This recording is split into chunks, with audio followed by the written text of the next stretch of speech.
मसीहा में मेरे प्यारे भाई बहनों, आगमन काल की शुभ घड़ी में आप सभी को हार्दिक शुभकामनाएं। तो आज हम यही जानेंगे कि सच्चा गुरु कौन है। तो ये जानते हुए इस संदेश के अंत तक हमारे साथ बने रहिए। आइए हम आपके लिए प्रार्थना करते हैं। दयाल प्रभु यीशु, सर्वशक्तिमान शनाधि परमेश्वर, हम तुझे धन्यवाद देते हैं। तेरी महिमा, गौरव और स्तुति हो, तेरा सामर्थ्य प्रकट हो।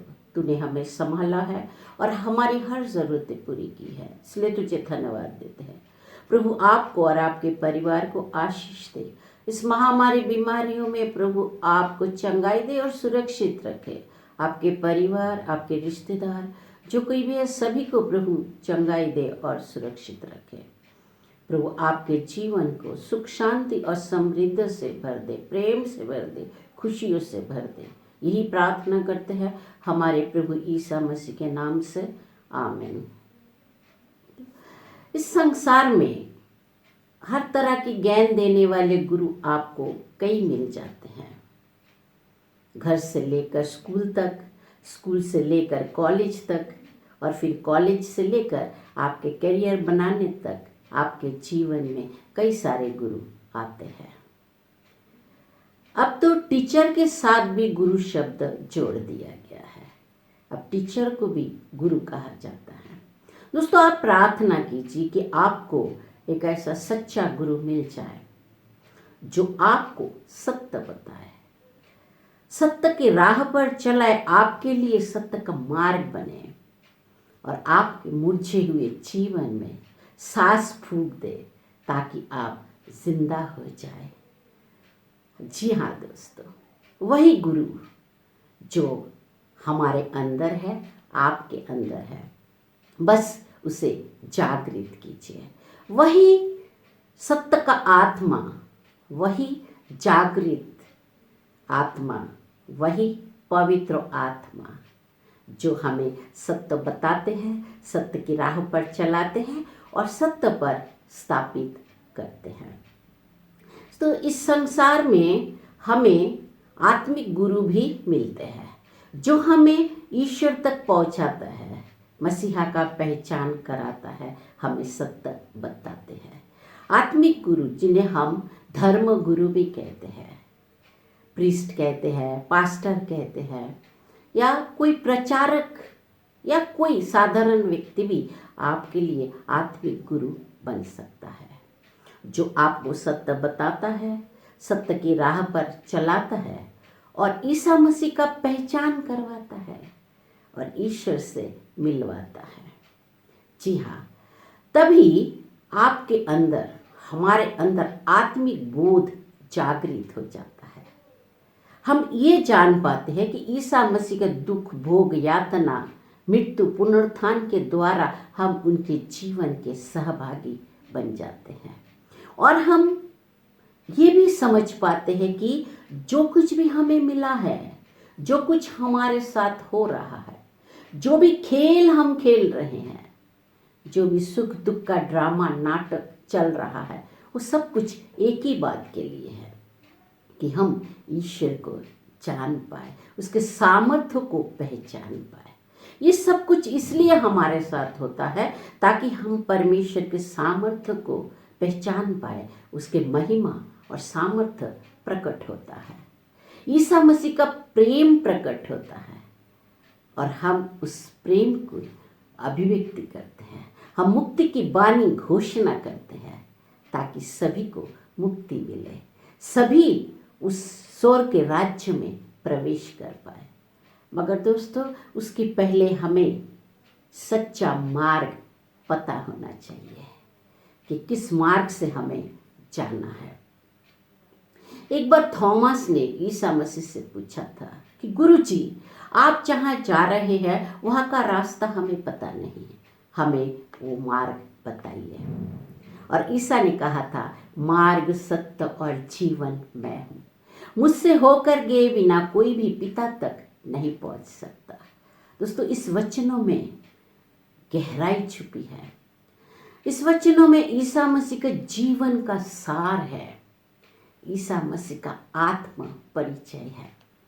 जी हाँ, वही मुक्तिदाता, संसार का मुक्तिदाता, जीवन दाता, वही मार्ग है पिता तक पहुंचने के लिए।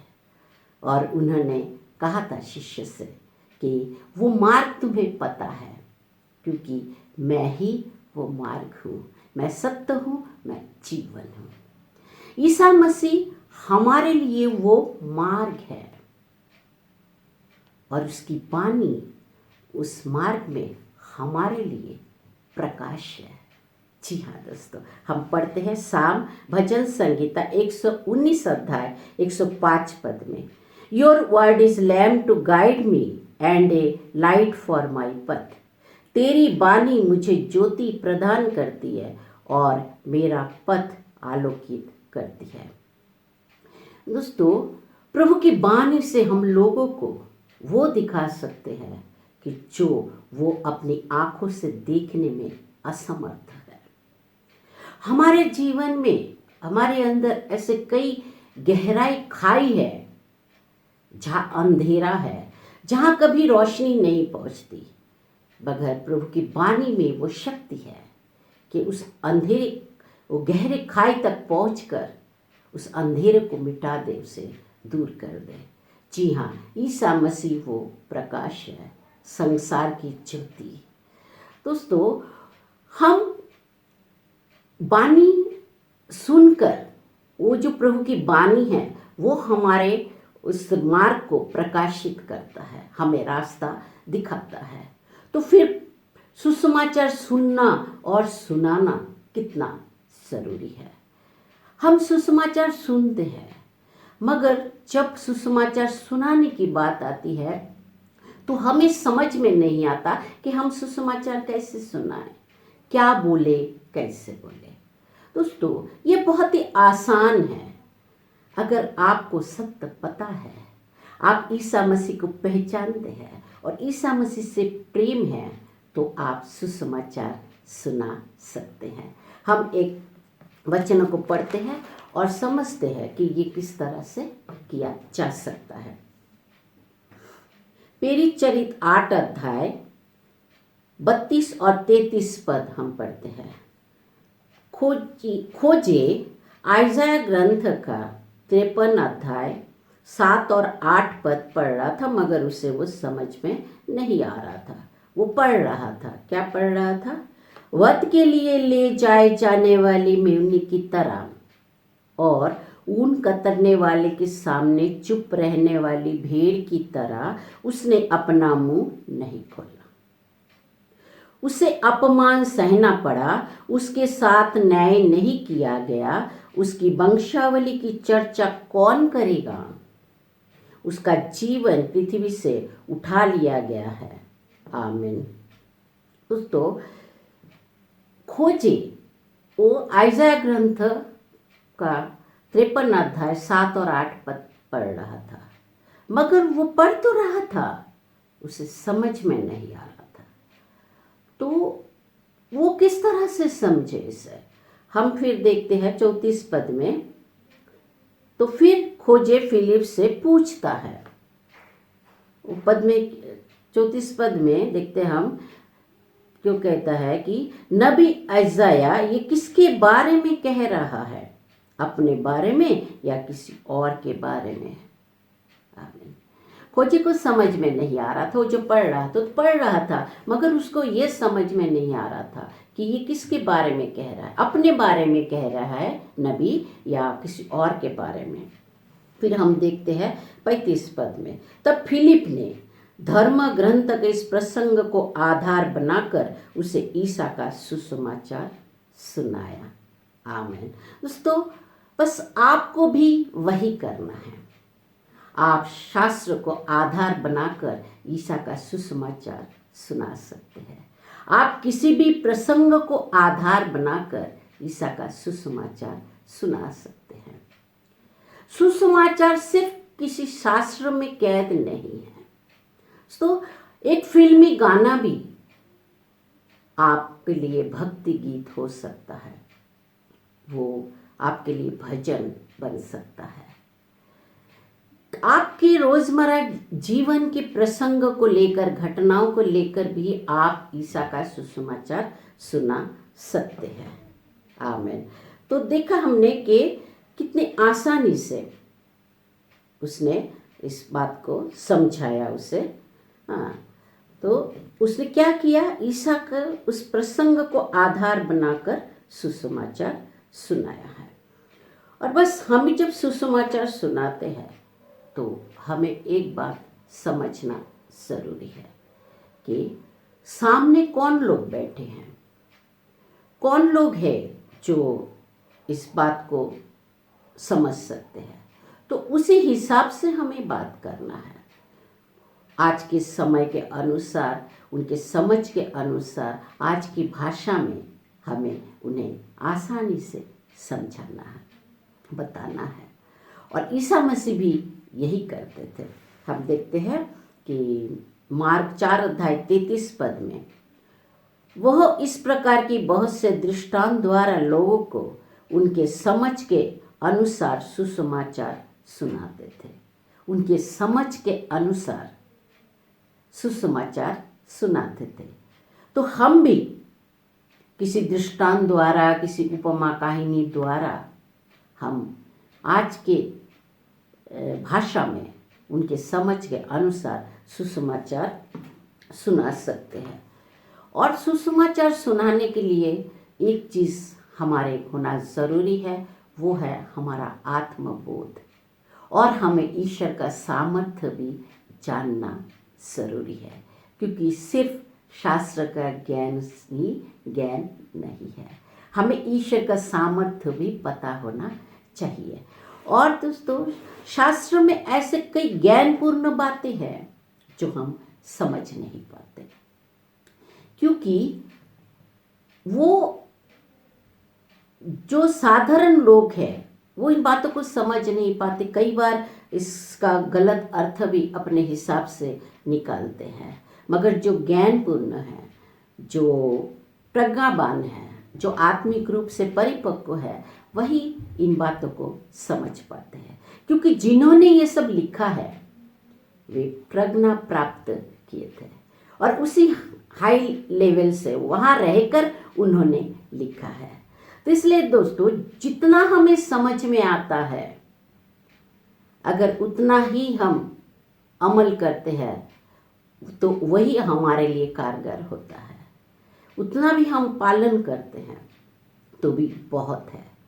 याद रखिए, जो आप नहीं जानते, ईश्वर आपको उसके बारे में नहीं पूछेगा। तो दोस्तों, सुसमाचार सुनना कितना आसान है।